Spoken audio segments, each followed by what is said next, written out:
All right. So you've got this beautiful Google business profile with a name on it and no keywords in it. And you're asking yourself, how do I update this so I don't get in trouble or so I don't potentially get suspended or need to re-verify? And so let's go through the exact steps that you need to go through in order to do this with the lowest risk and the highest chance of success. Now, how do I know this? Because I've done this dozens and dozens of times. And all of that started with having restless nights, checking my phone, worrying whether or not the name changes I had made to the Google business profile were going to give me suspended or whether it was going to go through. I've been through that horror and you don't want to go through it. So this should help a lot if you're looking to do this. Now, I'm going to preface that with this is still not zero risk. Nothing with Google business profiles is zero risk. Understand that there is some risk to this. If you cannot re-verify your location, if you don't actually go to the location, or you don't even have, you're not even you don't own it or have any control over the location. If you have a pin at your home that you just kind of have by happenstance. So, if you're in any of those higher risk scenarios, then I would just even caution you further about doing this, just understanding those risks. That just be aware of that, right? But I think Google business profiles generally are all high risk. Anything can happen at any time. You can get suspended at any time. It's kind of this crazy roll of the dice. So with that, let's get into the steps here of how to change your name on your Google business profile. So now step number one is that you need to find the right keywords and find the right name that you're going to use.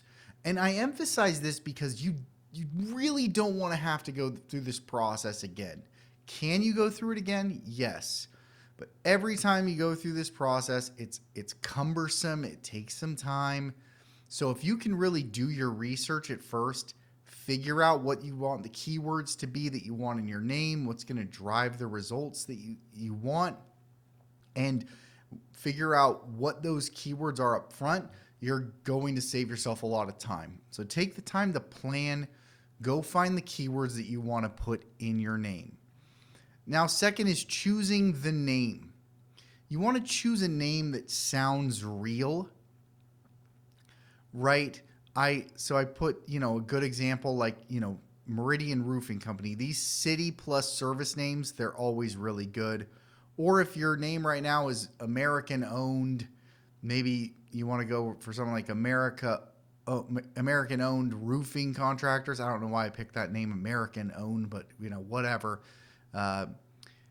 American owned roofing contractors, American owned roofing contractors, Meridian. Doing something like this is not an awful idea, right? But doing something like Meridian Roofing Company, best roofing contractors in Idaho, right? Is it allowed? It's like all a gray area, right? Because Google's terms of service are basically, if you can prove it's a real name that you have the business license or a DBA for, and it's on your utility bills and all that, then it's considered your name and it's technically allowed. But the more it looks fake, the more you have to break it up with brackets and things like that, just the more likely somebody can go in there and change it, right? Or that it's just going to cause you an issue, right? So I try to make it so that you can tuck in a keyword, but it sounds like one name, and I kind of like to play that game. So I always tend to go for something like this. If you have a brand, American owned roofing contractors, that's great. Or if you don't have a brand and you can use the city name and the service, that's going to be really the best way to go if you can get one of those. So these two preparations, figuring out what your keywords are and then putting that together to get your exact name, that's an important step. Take your time. You want to try to get something that you can keep forever and that you can use, and we don't have to change later. So now let's talk about how we are going to go through this process. So step one is you want to update all your citations across the web.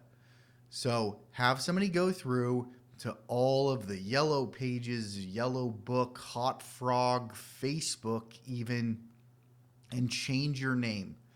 Yelp's the only one that's going to give you a problem. If you try to change your Yelp name to something they don't like, they're going to reject it 1 billion times. So if Yelp doesn't change, who cares? They're idiots anyways. We hate Yelp. And so, don't worry about them. But everywhere else, you can just go and change the name to the new name and update all of that. And this is really good information. You can do this the same thing if you're going to be changing your phone number or you need to change your address. This is all the best way to do it. But we're talking about changing the name.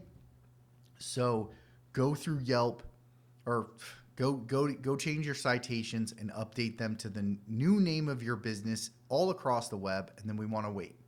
We want to wait like 2 weeks, 2 to 3 weeks. That way Google can get all this data before. That's kind of the point of this. We want Google to feel like they're the last ones to know. So they're like, because they hate not knowing.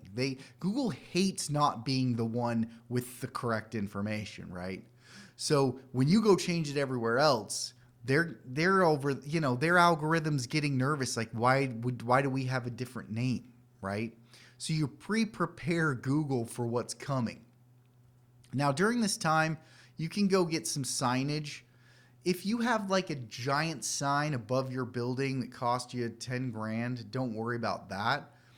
But you can always go just like get a window decal or something with your logo and like the new name. So, the same kind of idea. If you already had a logo and it was American owned, right?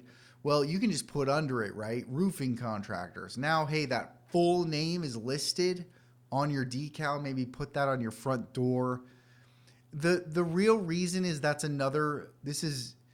you're supposed to have signage with your exact name. So if you can show that, where if Google does give you a suspension or you need some reason to prove your business, that's one of the things that you can show. You don't have to order it later. You can just take a picture of that and say, hey, one of the things that proves this is my business name is that I have this on my front door, right? This is that's my permanent signage, right? So permanent signage. So that's a good thing to do. And then we've gotten to the point. So now that 2-3 weeks has passed, we can go and try to make the update. Now, you never want to update anything in Google Business, especially your name, address, phone number. You never want to update those things directly. So what you're going to do is you're going to have somebody with a high-level Google account if possible. If not, then you can just try it from any Google account. Sometimes that'll stick. But you go to the business, right? So I'm just going to kind of walk through this real quick. If I just come to this business, as I've no association with this business, but I can come down here to suggest and edit. And when I do that, I can actually suggest a name change here, right? So the place name, I can suggest that, or like we talked about, there's some other things here that can be suggested, the phone number, the website, the address. So I can come in here and put my new name here and submit it, and that is going to be the best way to get this information to Google. Now, if you've already put up all these citations, they've already kind of got an idea of what the name should be, and so now when you put that new name that matches everywhere else, it's more likely that that's going to go through and be accepted by the algorithm. Remember, 99.99% of the time, Google is not having some person go look at this information. It's all algorithms, right? Does that mean people don't look at it? Sometimes. I don't know. I don't exactly know, but I think for the most part, most of these changes are algorithmic. So that's what we're prepping for here. So Now we go suggest this name change, right? And yeah, just make sure you don't do it from an account that has any association. If you are an owner or a manager of the Google Business Profile, don't use that account. I think that's pretty obvious, but maybe it's not obvious. So don't do it from an account associated. Now here's the last thing. Do not ever accept this name change. So what it's going to show in your Google Business Profile is it's going to show, hey, look, we updated your name. Here's what it is now. Here's what it was. If you click OK and accept that, I've found sometimes it'll just revert right back. You'll actually have the opposite happen. It'll give you another message showing the old name, and it'll just revert back to your old name. I don't know what causes that or what happens, but I found if I just leave it alone, right? Just leave it there. Don't click OK. It says, here's your new name. Great. It's already changed everywhere it matters. The Google Business Profile, on Google Map, everywhere that people are going to see it, it's already been updated. So you do not need to accept this change. Just let it sit. Okay? So do not accept this. Just let it sit, ignore it, and go about your life as now a person who has a different name on their Google Business Profile. So that's worked for me.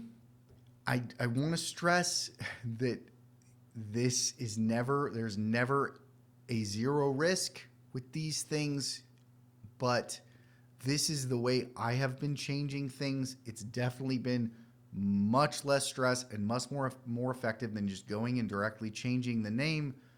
I've had to learn the hard way. So hopefully this helps. Having those keywords in your name, I know it's important. It's the game on the field. It's what people are doing. So you got to play the game, right? But yeah, whatever. So that's what I got. If you have any questions, you want to talk about it, you want to talk about your business, you want to talk about clients' businesses, whatever, I'm always open. I love talking about this stuff. Feel free to hit me up, email. Let me know if there's anything else you want me to cover or general topics. I'd love to talk about that too. Otherwise, we will see you tomorrow. Peace.